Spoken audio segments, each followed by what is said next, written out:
Hello. I want to take a moment right now to say how much the Secret Sits team appreciates you. Today, we are going to take a bit of a departure from the heavy cases we have been covering, and I want to talk about a different type of monster, one who hides in plain sight, has a multitude of co-conspirators, and is truly evil to the very core. I'm John Dodson. Welcome to The Secret Sits.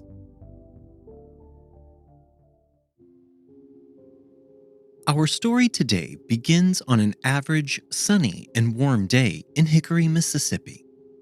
Judge George Clark Tann and his wife, Beulah Yates, welcome their first child, a small girl who they would name Georgia Tann.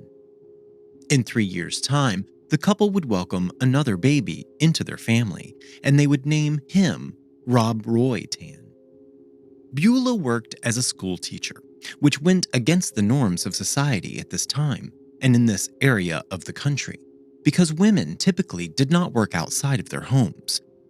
Judge Tann possessed a domineering personality, and he pushed for everything to be his way. I'm not sure that's a great quality for a judge, but maybe that's just me. When Georgia turned 5 years old, her father decided that she would become a great concert pianist, and so she was sent to piano lessons regularly. Georgia would continue going to her piano lessons well into her adulthood, even though she had no ambition to become a famous concert pianist. The Tann house became somewhat of a neighborhood gathering spot, and it was always teeming with children and childhood energy. Judge Tann would occasionally bring home abandoned and neglected children, and he once said that he would need a minister, school teacher, and a doctor to figure out what to do with all of those children. Georgia Tann graduated from school and went off to attend Martha Washington College, which is located in Abingdon, Virginia. She graduated with a degree in music in 1913 and began to take courses in social work at Columbia University in New York during the summers. Georgia's dream was to become a lawyer like her father. However, at this time, it was extremely rare for females to practice law, so her father was very unsupportive of this idea for his daughter. Because Georgia had no interest in marriage or having children, she turned to one of the most acceptable jobs for women at the time, social work. After graduating, she went to Texas for her first social work job, but she hated this job and quit only a short time after arriving for the appointment. After leaving her job in Texas, Georgia moved back to Mississippi and began employment at the Mississippi Children's Home Society. Here, her employment was as the receiving director for the Kate McWillie Powers Receiving Home for Children. They liked a lot of words in their company names back then.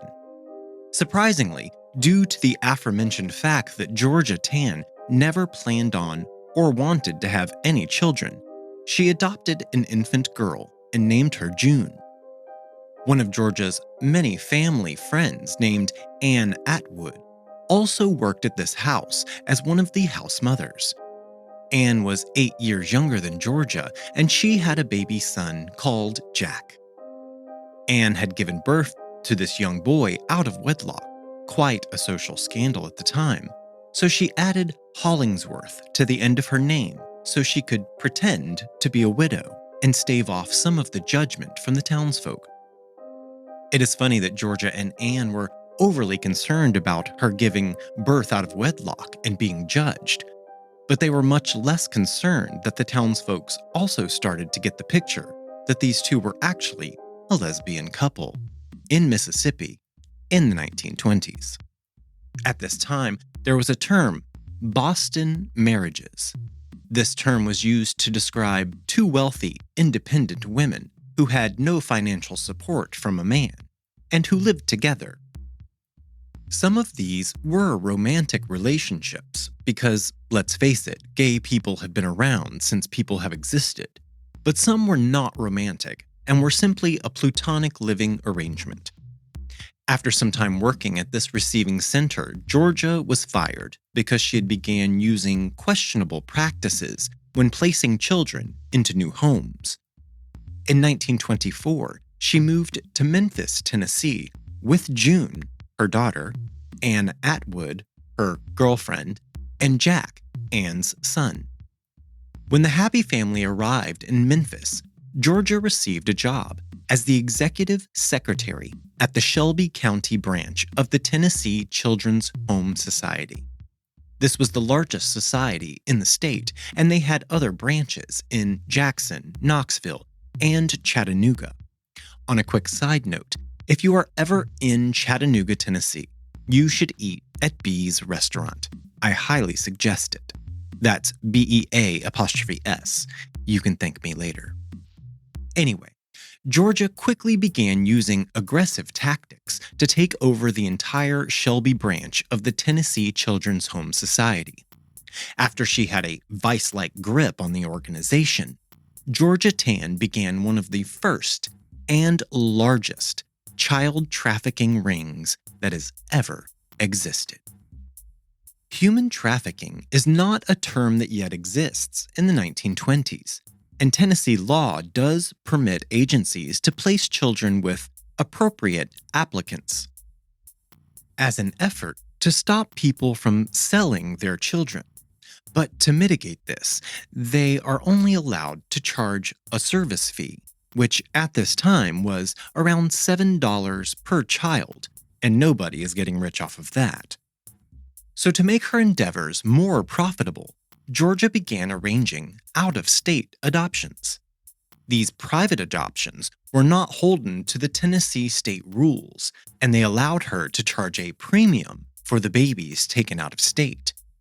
After Georgia figured this out-of-state adoptions soared to almost 80% of the adoptions happening at Georgia's facility.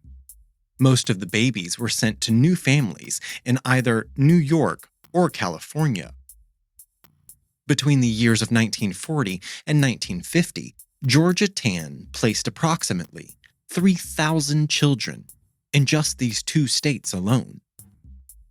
Two of the dedicated women who worked for Georgia were Alma Walton and Regina Warner.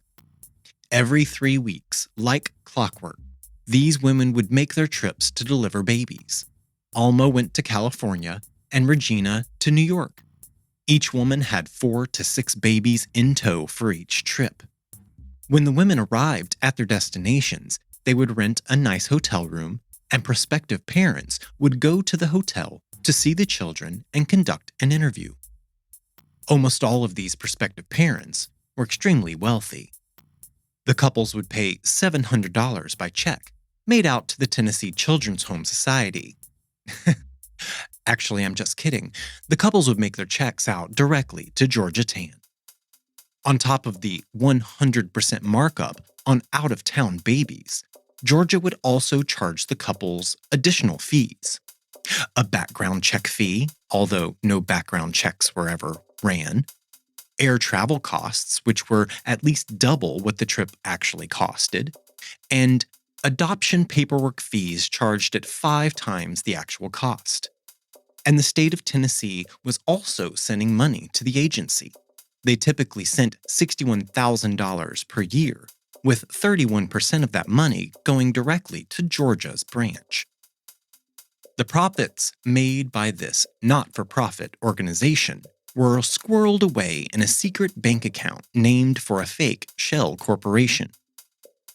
For states close to Tennessee, such as Mississippi, Arkansas, and Missouri, the adoption fees were fixed at $750. Georgia Tann is believed to have pocketed 80 to 90% of the fees collected by her society. She also, but not surprisingly, did not report the additional income to either the society's board nor the IRS. But how did Georgia get all of these kids? Well, she had a multitude of different ways to attain these children, and most of them were terrible. Georgia dealt with a lot of single mothers who had no means to care for a baby. She would use pressure tactics and threaten legal action against women to get them to just hand over their babies. One of Georgia's victims was Alma Simple. Do we miss the name Alma? not sure. Alma described Georgia Tann as a stern-looking woman with close-cropped gray hair, round wireless glasses, and an air of utter authority. Another way she procured children was through Tennessee mental institutions. She would just take any babies born to inmates at these facilities. And one of the worst ways Georgia received babies for her adoption factory was by simply kidnapping them. Single parents would drop their child off at nursery school, and when they returned, they would be told that welfare agents had come and taken their babies while they were at work. Children would be temporarily placed in orphanages, a routine action at the time when someone in a family was sick or had become unemployed. And when I think about this now, it does make sense. Instead of having an additional children to feed when people are out of work, they would place them in an orphanage, so this child was still taken care of until the family was back on their feet. But Georgia would show up to these orphanages and just take the children, whose parents were going to return for them. She would also go to hospitals and take newly born babies, explaining that they needed medical attention. When the new mothers asked for their babies to be brought to them, they would be told that the child had died. Of course, Georgia Tann could never have done all of this on her own. She had many accomplices at the hospitals, mental institutions, orphanages, and even in the court system. All of the records for the children adopted through Georgia's society were destroyed, and as a result, the Child Welfare League of America dropped Georgia's society from its qualified institutions in 1941. When Georgia sent a child out for adoption, the adopting family was given a fictionalized file for the child, with everything just made up. So the family would have no idea what the child's actual circumstances were. There were times when this ruse was found out by the adopting families, and they confronted Georgia with the information they had learned. Not one to be threatened, she would just threaten the adoptive parents with legal action that would make them give up their new bundle of joy. You may be asking yourself how she could get away with this if the courts were to be involved. Well, Georgia did this by being completely insulated by Memphis family court judge Camille Kelly, who used her position of authority to sanction Georgia Tann's tactics and activities. If Georgia was running low on babies to adopt, she would identify children from poor families who she determined were underserved, and Judge Kelly would legally remove the child from the home and just give the child to Georgia. Judge Kelly also severed custody of divorced mothers and would place their children with Georgia so that she could place the child with a family with a better home to provide for the child's care. Or at least, that was her excuse. Some of the children adopted out by the agency actually went to homes where they were used as child labor on farms, or they would end up in abusive households. Georgia also had connections with former Memphis, Tennessee Mayor E.H. Crump, who went by Boss. Crump had a lot of political influence, and he was also pretty crooked himself. He took bribes from brothels and illegal gambling halls, and Georgia knew this information and she took full advantage of it. She was enjoying a lavish lifestyle, and for some reason, she was highly respected in her community. Her friends included prominent families, politicians, and legislators. While children were in her care, they were mistreated.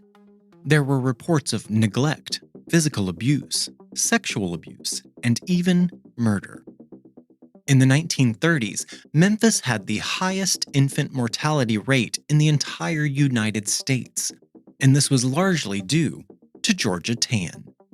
In 1943, a wealthy businessman donated a mansion located at 1556 Poplar Avenue to the society as a new headquarters. The offices and intake rooms were on the ground floor, and the nurseries were in the upstairs rooms. The place was ran with an all-female staff who wore stark white nursing uniforms, despite the fact that none were trained nurses, and some were even women recovering from substance abuse problems. The women would sedate the children to keep them quiet, and if a child was too difficult to place with a family, the baby would be left to die in its crib from malnutrition. Georgia also did not want to waste any of her money on the medical needs of these babies. If a baby got sick, she would ignore any doctor's recommendations for treatment and just leave the baby to die. Babies died from things as simple as diarrhea, because it was too much of a bother for her to spend money on even cheap medications. It is believed that around 500 babies died due to Georgia Tann's mistreatment. On August 2nd, 1943, in Dyer County, Tennessee, Georgia Tann adopted Ann Hollingsworth. And you may be asking, why would a grown woman adopt another grown adult woman? Well, this was a loophole that same-sex couples had figured out as a way to make sure that their partner would inherit all of their property after death. It was the only way for same-sex couples to be united as a family.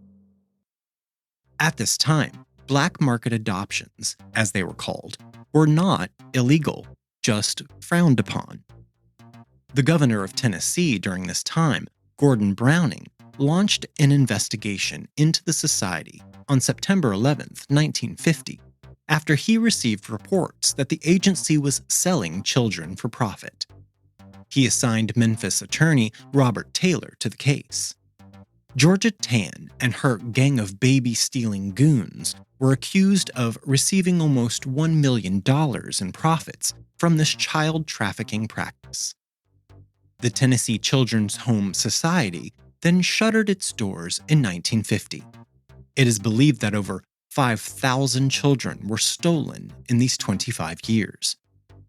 The states of New York and California vowed to take legal action, but the children's adoptions were never investigated, and no children were ever restored to their proper homes. But at least Georgia Tann will pay for her crimes. Or will she? Just 3 days before the state filed charges against the society, Georgia Tann died of uterine cancer, thus escaping any form of prosecution. Judge Kelly, who accepted bribes for her part in pushing many of these child abductions through the legal system, received a ruling in her favor in 1951. A Tennessee Department of Public Welfare report stated that while Judge Kelly had failed on many occasions to aid destitute families and permitted family ties to be destroyed, it could not be proven that she personally profited from her own rulings. Shortly after the investigation, she chose to retire from the bench. She died just 4 years later without ever having to pay for her part in this child trafficking ring. Over several decades, 19 of the children who died at the Tennessee Children's Home Society due to the abuse and neglect that Georgia Tann subjected them to were buried in a 14 by 13 foot plot at the historic Elmwood Cemetery with no headstones. Georgia Tann had bought this lot sometime in 1923 and recorded the children there by their first names only. For example, Baby Estelle and Baby Joseph.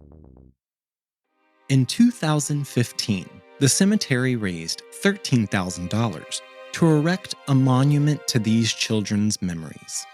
It reads in part, "In memory of the 19 children who finally rest here unmarked, if not unknown, and of all the hundreds who died under the cold, hard hand of the Tennessee Children's Home Society.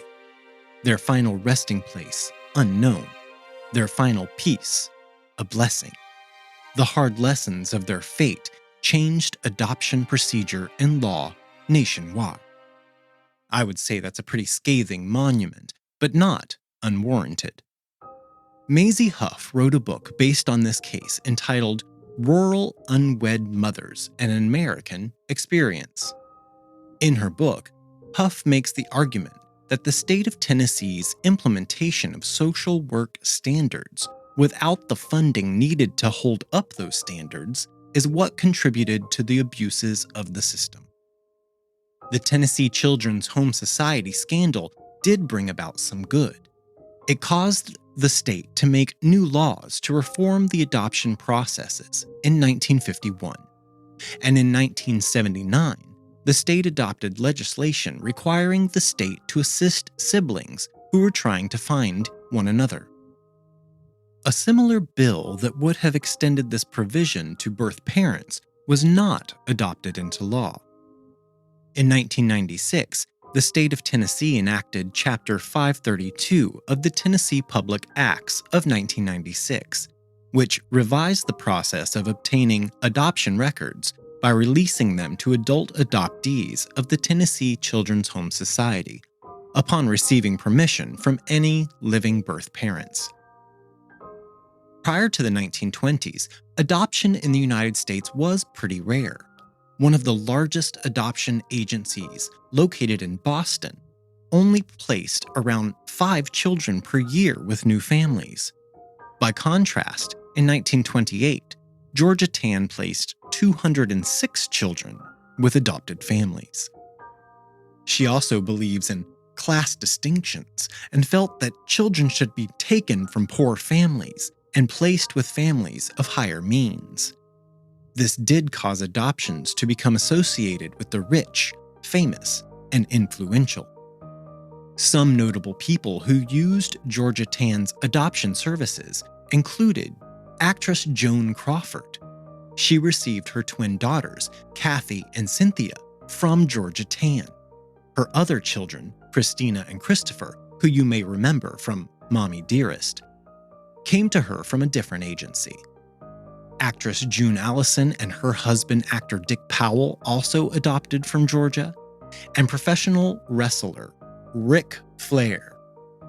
The nature boy, Ric Flair, was actually one of the children stolen by Georgia Tann and adopted out of her agency. On December 13th, 1989, the television show Unsolved Mysteries covered this story on their show. You may think, what was unsolved? The bad people are all dead at this point. But the show was focused on the aftermath of this situation and attempting to reunite the proper babies to their original birth families. Cindy Lou Presto was featured on the show. Cindy had been told she was adopted from Memphis. She asked her adoptive family many questions, but she was never provided any answers. After her mother had passed away, and Cindy was going through her things and packing them away, she found a correspondence from the Tennessee Children's Home. She used this as a catalyst and began searching for her birth family. It took her 2 years of searching to find out her birth name. Just 2 hours after that, she found her birth mother, Evelyn Bridgewater. The two were soon reunited, and Cindy was given the details of when she was separated from her family. It was 1947, and Cindy was just 2 years old. Her birth name had been Sandra Lee Bridgewater. On the day Cindy had been separated from her family, she was out on a playground when a black limousine pulled up. Out came Georgia Tann, and she asked the little girl if she wanted to go for a car ride. And the excited little 2-year-old said yes. Cindy ran up to Georgia in her big fancy car. Georgia picked up the little girl and put her in the car and just drove away. Cindy, along with several other children, were taken to juvenile court and brought before Judge Camille Kelly. The court called the girl's mother, who was in complete shock. She did not even know that her daughter had been kidnapped yet. The court asked her to sign papers to make Cindy eligible for adoption, and Evelyn rightly refused. She had no intention of giving up her baby girl. But Judge Kelly simply overruled the mother, and Cindy was taken away. Simple as that. And get this, Judge Kelly was such a well-respected citizen of Memphis that in 1948, a national poll selected her as one of the 6 most wholesome women in the world, alongside Queen Elizabeth. What a joke. Several of those who were victimized by the Tennessee Children's Home Society are still searching for their missing loved ones. Jenny Bond is looking for her brother. She was born in Memphis, Tennessee on February 17, 1939, and was originally given the name Mary Nell Long. Her brother's last name was either Hickman or Long. He was born in July of 1936 and was put up for adoption in April of 1939. David Goldberg is looking for his mother. He was born on April 28, 1944. At the time, his mother was 23 and living in Cleveland, Mississippi. She had a brother and 5 sisters. Alma Jo Davis is looking for her son, Billy Joe Woodbury, who was born in Memphis on January 25, 1945. 3 days after his birth, he was sent to the Tennessee Children's Home Society. She never saw him again. On December 19, 1989, thanks to the Unsolved Mysteries broadcast, Nancy Turner was able to locate her 50-year-old sister, Evelyn Ruth, who now lives in Winnemucca, Nevada. Alma Sipple saw the broadcast and asked for help in locating her daughter, Irma. Irma had been taken by Georgia Tann in 1946 after she took her to a hospital and she was never returned. Alma was then put in touch with Tennessee's Right to Know. 7 months later, Irma, now Sandra Kimbrell, was found living in Cincinnati. Soon after, she and Alma were joyfully reunited. My hopes for the victims of Georgia Tann is that they all find whomever it is they are looking for, and that families who were torn asunder are reunited and get to live out the remainder of their lives as happy as they can possibly be. I'm John Dodson, and thank you for listening to The Secret Sits. Audio engineering by Gabriel Dodson. Podcast logo artwork provided by Tony Lay.